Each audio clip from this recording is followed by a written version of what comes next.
Perubahan iklim yang tidak menentu menjadi tantangan bagi petani, terutama untuk memastikan kebutuhan pangan yang kian hari menjadi permasalahan mendasar bagi kebutuhan di Indonesia.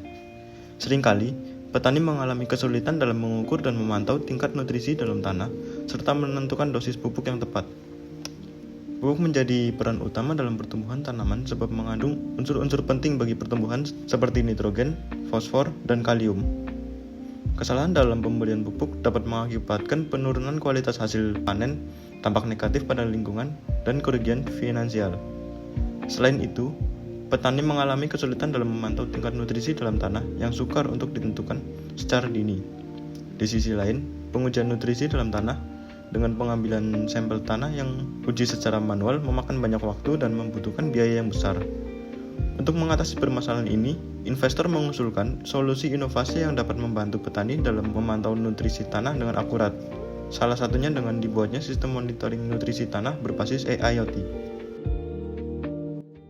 Berikut perangkat yang kita gunakan. Yang pertama ada komponen Arduino, yang kedua ada sensor NPK, yang ketiga ada GPS modul, yang keempat ada button, yang kelima ada TTL RS485, dan yang keenam ada breadboard untuk power supply-nya, dan ini adalah AC DC adapternya.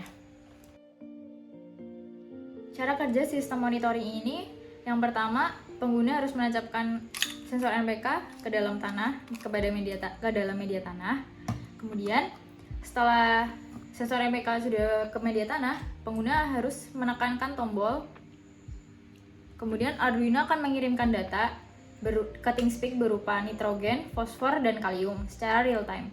Kemudian GPS modul akan mengirimkan titik koordinat kepada Maps di website yang sudah kami buat, di mana di situ akan menampilkan secara visual tentang kondisi tanah yang sensor NPK ini ditancapkan, apakah kondisi tanah tersebut sudah cukup pupuk atau belum. Nah, cara perbedaannya itu pada visualisasi petanya terdapat perbedaan warna, di mana lokasi yang sudah cukup pupuk itu berwarna hijau, kemudian yang belum cukup pupuk adalah berwarna merah.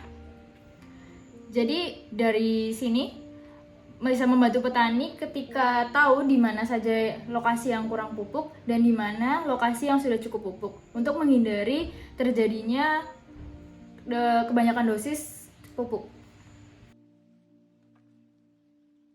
Seperti yang sudah dijelaskan, ketika pengguna menekankan button atau tombolnya sudah ditekan, maka sistem akan mengirimkan data secara real time kepada ThingSpeak. Berikut merupakan tampilan data dari ThingSpeak yang berupa ada nitrogen, kalium, dan fosfor. Ketika kita ingin mengetahui berapa nilai yang didapat, yaitu kita tinggal hover.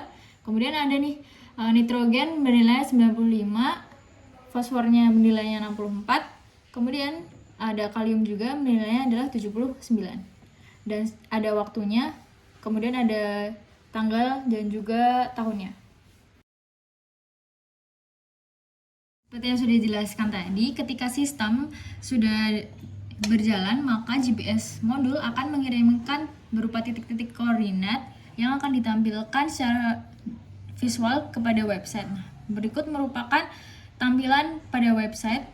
Di sini sudah terdapat perbedaan warna tergantung terhadap kondisi nutrisi tanah tersebut. Nah, dapat dilihat jika yang hijau tua merupakan adalah sudah tercukupi untuk kadar pupuknya, dan kemudian yang hijau muda ini masih kurang, namun sudah lebih baik daripada yang merah.